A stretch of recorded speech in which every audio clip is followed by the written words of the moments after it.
Hi, it's really nice to be here today. Thank you for coming to my presentation. I am here to talk about the Scarlet Letter A in cartography, aesthetics. I'd like to more positively refer to this as the philosophy of really good maps. I have three main points to make today. First, that cartographic aesthetic rejection follows an argument in traditional aesthetic theory that aesthetic objects can't be functional objects. Second, that without aesthetic theory, we have an insufficient response to influential critiques of cartography. Third, that philosophy of aesthetics has resources to help us theorize and advocate for ourselves. Arthur Robinson's 1952 dissertation, The Look of Maps, rejected art and aesthetics as dangerously subjective and therefore an unsuitable basis for objective map design. Maps were functional objects designed for objective communication. In so doing, Robinson echoed a point from traditional aesthetic theory coming from Immanuel Kant, that aesthetic objects can't be functional objects because aesthetic objects have no outside interests. That is, they're to be appreciated for their own sake and not for their functional purposes. Functional objects are interested objects, and they're used in the interests of something else. Robinson feels that artistic elements on maps are a distraction at best from the objective purpose of the map to communicate spatial information. If somebody is contemplating the map as an object, looking at the design of the map, then that design is interfering with the map's use as a tool. Hence, Robinson's arguments against art, to which he ascribes all of aesthetics, follow Kant's. And so Robinson and Kant both say that maps cannot or should not be aesthetic objects because they're used for a functional purpose. Even when rejecting aesthetic theory, cartography still has aesthetics. The aesthetics of cartography become the aesthetics of science, constructing common assumptions about maps, such as, but not limited to, the view from nowhere, the God trip, and progressivism, which is the idea that maps get better and better over time. Furthermore, influential critiques of cartography have an aesthetic dimension. I'd like to suggest that they may even be primarily aesthetics-based. They relate to a Marxist follow-up on Kantian aesthetic theory. In Kantian knowledge theory, reality is constructed or mediated by our brains. Aesthetic experience allows us to transcend our limited perspectives through disinterested attention. It requires defined subjects and objects. But who constructs knowledge, subject, and object? The institution does, not individuals. Through aesthetics, the institution hides that it's constructing knowledge by making knowledge feel good so that you go along with it. These are the things that feel right, good, or natural. What violates the construction violates the laws of taste. These things are rejected as bad or ugly. Denying the existence of aesthetics reinforces its power. It then operates invisibly as if it doesn't exist. So aesthetics in cartography becomes an invisible mask, allowing the apparent subjectivity of art while denying subjectivity. So instead of saying something's beautiful or pretty, people might say that a map looks right, and so does the public. This, from a psychological point of perspective, relates to a certain mode of reacting called the click-whir mode, which I'd be happy to talk about later. So how do you see this in critiques of cartography? You see this through discussions of myths, masks, and images. The mask lets the map absorb naturally and uncritically. Presenting the map as objective and innocent, those are moral terms. It feels good, it gives a sense of unity, and it upholds institutional values. Others will talk about the map as an image that has similar functions, Cartography itself is an epistemological mask or an ideal. We can understand these critiques as an ideological aestheticization to make maps or the concept of cartography feel more acceptable or natural. When the map feels natural, the epistemology feels natural too. Maps are how the institution claims knowledge rather than the knowledge itself. And maps are made in ways that comply with the ideology.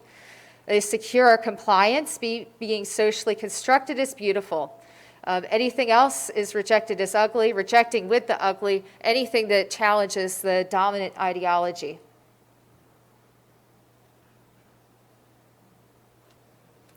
Well, these are serious charges. At the very least, they tell us that maps are suspicious things. Most academic cartographers find at least some aspects of Marxist critiques of cartography compelling. They have extensive expression within critical cartography. These critiques conflict with traditional functionalist value claims for cartography, but it is the functionalist claims which produce the conditions of the critique. Critical, feminist, post-structural, post-representationalist work has done much to address these concerns, but they're totalizing by their nature. They're not going to just go away. It's worth revisiting our assumptions about aesthetic theory. Philosophy of aesthetics has resources for us. Until recently, aesthetic hedonism, which in short says that the final aesthetic value of an object must be hedonic, was the only option within aesthetic theory. Philosophy of aesthetics has resources for us with an alternative theory of aesthetic value that does not rely on aesthetic hedonism, that manages problems with aesthetic disagreement and the metaphysics of aesthetic value. It doesn't descend into total perspectivism regarding value. This is what traditional cartography objects to. Nor does it reject critiques of cartographic value universalism, which is what critical cartographers would object to. What does it say? Well, cartography is an aesthetic practice within a network of social contexts identified as aesthetic domains. These overlap and intersect, such as cartography, graphic design, National Geographic, University of Wisconsin-Madison Cartography Lab. Aesthetic agents, cartographers, operate within domains. Domains have profiles constituting excellence, which are built by their traditions. The core aesthetic norms are conventions and best practices. These scaffold cartographic aesthetic achievement, telling the cartographer what they should do. So it's not about a finally valuable map, universal map experience, but a construction by each aesthetic domain. From here, I'm going to switch to discussing aesthetic theory and cartography, which could help us expand cartographic aesthetics beyond the aesthetics of science while acknowledging cartography's traditional functionalist value claims. And I'm going to start with aesthetic judgment, which is any judgment in which an aesthetic property is attributed to an object. There are many debates over the existence of aesthetic properties and how they're perceived. A recent development is aesthetically relevant properties. If a property makes a difference to your aesthetic experience of the map, then it's an aesthetically relevant property. We've thought of this already in cartography. Here's a list of some potentially relevant aesthetic properties. There's many others. The list is potentially endless. They don't have to all be perceptual. They may improve or worsen map experience, but they may not always do so. Sometimes a property just doesn't matter. And sometimes one property is so overwhelming to aesthetic experience that it rises above all others. This is my favorite map. It was made by my son at age 2. Aesthetic can be integrated with empirical research. Aesthetic attention is one means by which we could do so. It's a formalization of Kantian disinterest, asking when attention is distributed on properties but focused in regards to objects. There's some precedent to this within cartography too. It's an avenue for research and an example of aesthetics interfacing with empirical research. I'm going to close out with a brief discussion of aesthetic experience. Traditionally, this is one of unity. Aesthetic experience is not something that you can choose to have. Many people have experienced this in an art museum. We're just surrounded by the most wonderful works of art, but I just can't appreciate them. Aesthetic experiences also linger after the fact, as I'm sure many of you are reflecting on some of the wonderful, enthralling maps that we've seen in the map gallery and through our presentations today. Dewey is the traditional theorist of aesthetic experience. His work is processual. It's highly congenial to processual theories in cartography through breaking down binary distinctions, which don't need to be in place. And through that, we might talk about a cartographic aesthetic process, expressing the unity of mapping process between mapper and viewer, map and world, using and experience, appreciating. So in conclusion, cartographers make really good maps. Aesthetic experience helps us explain why. New developments in philosophical aesthetics, like the network theory, and psychological accounts of aesthetics and attention help us to reflect on our values. Are they what we want them to be? They help us explain cartographic aesthetic practice. They help us theorize. They help us advocate for our existence. Aesthetic experience allows us to see and attend to the world differently in a way that we don't and we couldn't see it otherwise.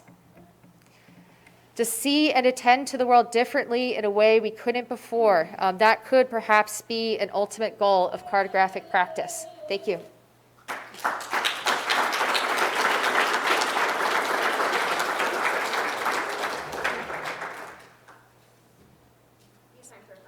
All right, one question. First off, great presentation.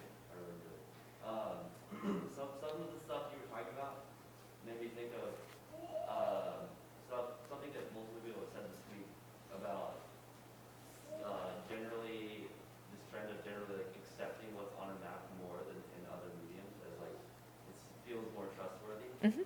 I was wondering if you could speak to that phenomenon in using this framework of aesthetic experience and theory a little bit. That's a excellent question. Well, I'd say that, some of it is because we're told that these things are, we're told that these things are authoritative. We use them to do things. Sometimes they work to do the things that we want them to do. So in that sense, that's one way that this is spelled. It's also, this is just presented to us. The Mercator projection in school being like, this is the view of the world, north up. Time's up, speaking of up. Perhaps we could talk about this later. I'd love to chat. Yes, please see me for more questions. Thank you.